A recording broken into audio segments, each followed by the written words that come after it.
No one knows who invented the wheel or when, but we do know that the wheel has become civilization's most valuable servant.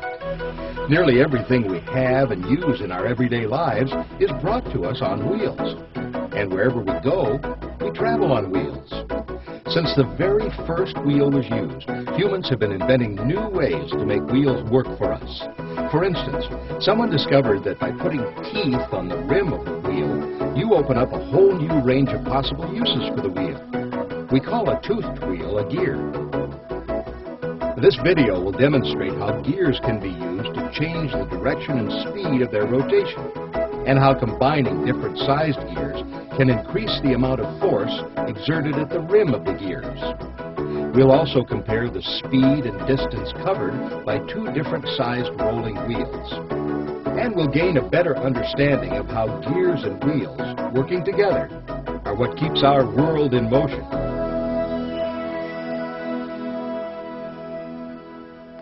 This example shows how gears change the direction of rotation. When the teeth of these two equally sized gears are meshed together, the gears rotate at the same speed, but in opposite directions. Teeth from the clockwise turning gear on the left push down on the teeth of the meshing gear on the right, causing it to turn counterclockwise. Now, these two gears are the same size, but gears can come in all different sizes. The size of a gear can be measured by its number of teeth, by its circumference, its diameter, or its radius. This gear has 12 teeth. If each tooth is 1 inch wide, then the circumference of the gear is 12 inches long. There are other accurate ways to measure the size of a gear. Since we know that the circumference of a circle is pi times the diameter and 2 pi times the radius, the circumference, the diameter, and the radius are all equally good measures of the gear size. When a gear is connected to a power source, like an electric motor or a car engine, it's called the driver gear. The gear to which it's meshed is called the driven gear. In this case, the red 12-tooth gear on the left is the driver gear, and the yellow 24-tooth gear on the right is the driven gear. Because the yellow gear is twice as large as the red gear and has twice as many teeth, it rotates at only half the speed of the 12-tooth driver gear. Since the red driver gear has only half as many teeth as the yellow driven gear, the driver gear must make 2 revolutions to every 1 revolution of the driven gear. If the driver gear is turning at the rate of 10 revolutions per minute, the driven gear will turn at only 5 revolutions per minute. The ratio of the number of revolutions of the driver gear to the number of revolutions of the driven gear is called the gear ratio. Since the 12-tooth red driver gear must rotate twice for every 1 revolution of the 24-tooth yellow driven gear, this represents a 2-to-1 gear ratio. The larger the gear ratio, the slower the driven gear will turn in relation to the driver gear speed. The gear ratio can be changed by changing the size of the gears. In this example, the blue gear with 36 teeth is 3 times larger than the red gear. This gear ratio is 3-to-1. If we want the blue gear to rotate in the same direction as the red gear, we can add an additional gear. Now, this is called a gear train. This gear train consists of 12-tooth, 24-tooth, and 36-tooth gears on 3 axles. As before, the small gear on the left turns twice for each turn of the middle gear, for a 2-to-1 gear ratio. The middle gear turns 1.5 times for each turn of the blue gear on the right, giving a 1.5 gear ratio between the yellow and blue gears.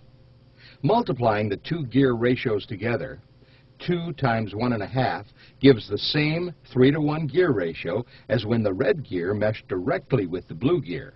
So the addition of the yellow gear did not affect the gear ratio, only the direction the blue gear rotates. If direction didn't matter, the yellow gear would be unnecessary. Because gear friction reduces power, engineers never use more gears than are needed. We could get larger gear ratios by adding even larger gears with as many teeth as 48, 6, or even 120. But such large gears can be very cumbersome, and engineers are often limited by space. There's another way of increasing gear ratios, still using reasonable-sized gears by teaming them together in pairs. Here are two gear pairs we've seen before. On the left is a 12-tooth driver gear meshed with a 24-tooth driven gear. The gear ratio is 2 to 1. On the right is a 12-tooth driver gear meshed with a 36-tooth driven gear. This gear ratio is 3 to 1. If we lock the 24-tooth driven gear to the 12-tooth driver gear on the right, we create a new gear train.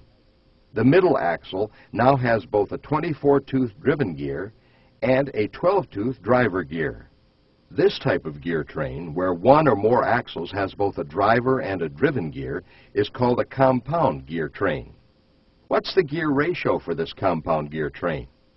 We can find the gear ratio for the compound gear train by multiplying the ratios of the individual gear pairs together, as we did before. The gear ratio of the gear train is 2 to 1 times 3 to 1, or 6 to 1. We can easily check out our math by counting the rotations of the red driver gear of the first pair on the left and comparing that number with the number of rotations of the blue driven gear of the second pair on the right. Whether you use the mathematical formula of multiplying the ratios of the individual gear pairs or count the revolutions of the first and last gears in the train, the overall gear ratio always comes out the same. The overall gear ratio of this gear train is 6 to 1. Gear ratios are determined by both the number of gears used and a combination of their sizes. In this example, still using only 2 pairs of gears, each with a ratio of 3 to 1, we create a compound gear train with an overall ratio of 9. Using various combinations of 12, 24, and 36-tooth gears, gear ratios of 1.5, 2, 3, or any product of these 3 numbers can be produced by simply adding more pairs of gears to the gear train. In this compound gear train, we have ratios of 2 for the first pair on the left, 3 for the middle pair, and 3 for the pair on the right. The overall ratio for this gear train is 2 times 3 times 3, or 18.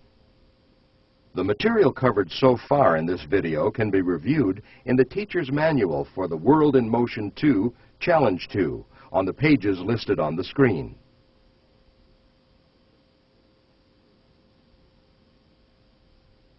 We've seen how gears can be used to change the speed of rotating axles. Next, we'll look at how gears can increase force by comparing them with levers, which also increase force. Even before the wheel was invented, humans learned how to use leverage to help them lift or move heavy objects. We'll start with this 6-foot balance bar with an axle shaft through its center. It's like an empty teeter-totter. The 2 arms of the balance, extending 3 feet on each side of the central shaft, we'll call lever arms. If we hang equal weights from the ends of the lever arms, the teeter-totter is still in perfect balance, since equal force is being applied to the ends of the 2 equal lever arms.